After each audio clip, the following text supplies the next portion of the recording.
Setiap tahun, bila monsun timur laut melanda, ada satu ancaman yang hampir pasti akan datang sekali. Banjir. Tapi, macam mana sebenarnya sesebuah komuniti itu bersedia? Hari ini, kita nak kupas pelan tindakan rasmi yang digunakan oleh sekolah-sekolah di daerah Kluang, Malaysia.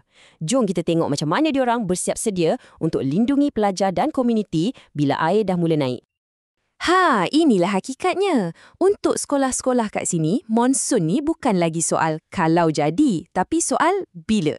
Petikan ni dah cakap segalanya. Buat persediaan tu bukan pilihan, tapi satu kemestian. Bila berdepan dengan ancaman yang datang setiap tahun macam ni, kita tak boleh harapkan tindak balas spontan je. Ia perlukan satu pelan yang tersusun rapi. Matlamat utamanya, nak pastikan ada protokol yang jelas supaya semua orang, pelajar, staf dan komuniti sekeliling selamat masa krisis melanda. Soalan ni kan terus membawa kita daripada masalah kepada orang-orang yang ditugaskan untuk menyelesaikannya. Jadi siapa mereka ni dan apa peranan diorang sebenarnya? Jom kita dalami. Fokus utama dalam keseluruhan pelan ni sebenarnya terletak pada pentadbir sekolah. Dalam situasi bencana, diorang ni bukan setakat pengurus biasa tau. Dioranglah pemimpin di barisan hadapan, dioranglah frontliners. Okey, prinsip teras yang pertama untuk para pemimpin sekolah ialah sentiasa alert. Maksudnya, kena sentiasa berada dalam keadaan siap siaga. Kena sentiasa tahu apa yang sedang berlaku di sekeliling. Seterusnya, sensitif. Yang ni bukan setakat tengok data cuaca je tau. Ia lebih kepada kepekaan terhadap situasi yang sentiasa berubah-ubah dan apa keperluan komuniti. Ia tentang faham macam mana banjir ni boleh bagi kesan pada setiap seorang yang terlibat. Dan yang ketiga, peka. Ini pula merujuk kepada kesedaran yang mendalam tentang semua potensi risiko dan impak yang ada. Maksudnya, kebolehan untuk jangkakan apa yang mungkin akan berlaku dan bersedia untuk bertindak. Jadi, apa sebenarnya maksud alert, sensitif dan peka ni dalam tindakan seharian? Slide ni rumuskan dengan baik. Telefon bimbit tu wajib sentiasa hidup dan boleh dihubungi. Diorang kena faham betul-betul macam mana banjir boleh kacau acara penting macam peperiksaan.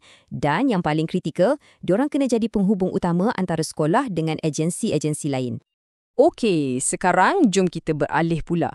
Kita nak tengok macam mana sesetengah sekolah ni memainkan peranan yang jauh lebih besar, iaitu menjadi pusat perlindungan yang selamat untuk seluruh komuniti. Penting untuk kita faham istilah rasmi ni, PPS atau nama penuhnya Pusat Pemindahan Sementara. Ini bukan sebarang tempat perlindungan tau. Ia adalah fasiliti yang diiktiraf secara rasmi dan selalunya sekolahlah yang menjadi tulang belakang kepada rangkaian PPS ni. Dekat sinilah ada satu butiran yang sangat-sangat penting. Mungkin ramai yang sangka pengetua atau pihak sekolah yang buat keputusan nak buka PPS kan? Tapi sebenarnya tak.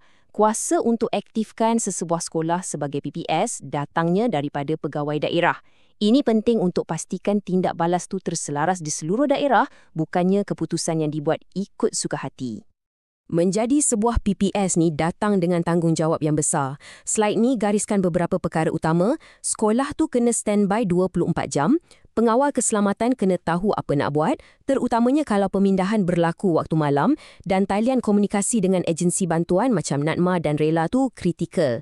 Perasan tak protokol derma tu? Semuanya mesti lalu saluran rasmi. Ini untuk pastikan agihan yang adil dan teratur.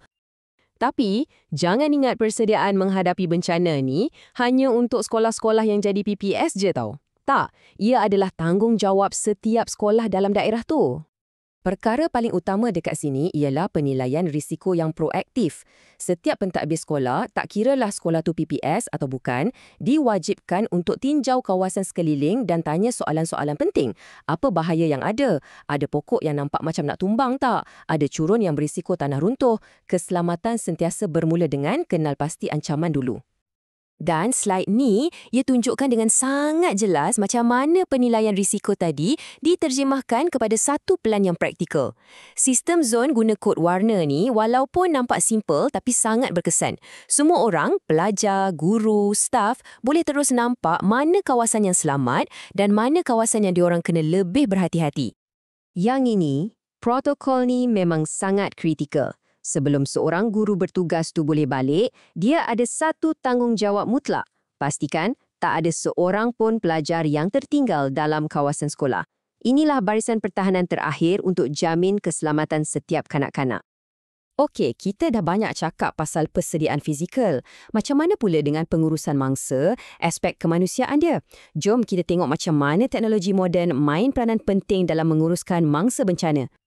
Inilah dia, alat digital utama yang digunakan. Aplikasi Info Bencana.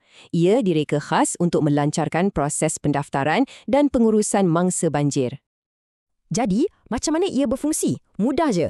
Orang awam digalakkan untuk muat turun aplikasi ni awal-awal dan daftarkan maklumat keluarga, termasuklah butiran penting macam kad OKU. Jadi, bila diorang sampai dekat PPS nanti, pegawai cuma perlu guna sistem ni untuk daftarkan diorang dengan cepat. Senang cerita, nak kurangkan guna kertas dan nak elak kelam kabut masa keadaan tengah genting. Lepas kita tengok semua butiran ni kan, dari cara pemikiran pemimpin ke pengezonan keselamatan sampailah ke aplikasi digital, semuanya boleh kita rumuskan dalam satu mesej yang padu ni. Inilah semangat yang menjadi dasar kepada keseluruhan strategi pengurusan bencana mereka. Dan ini membawa kita kepada persoalan terakhir untuk kita fikirkan sama-sama. Bila sesebuah komuniti yang bermula dari sekolahnya sanggup melabur dalam perancangan yang begitu terperinci, ia bukan lagi sekadar tentang bersedia menghadapi banjir. Ia sebenarnya tentang membina daya tahan dari akar umbi. Apa yang kita saksikan ni bukan sekadar plan pengurusan bencana, tetapi satu plan tindakan untuk membina kekuatan komuniti bagi menghadapi apa jua cabaran yang mendatang.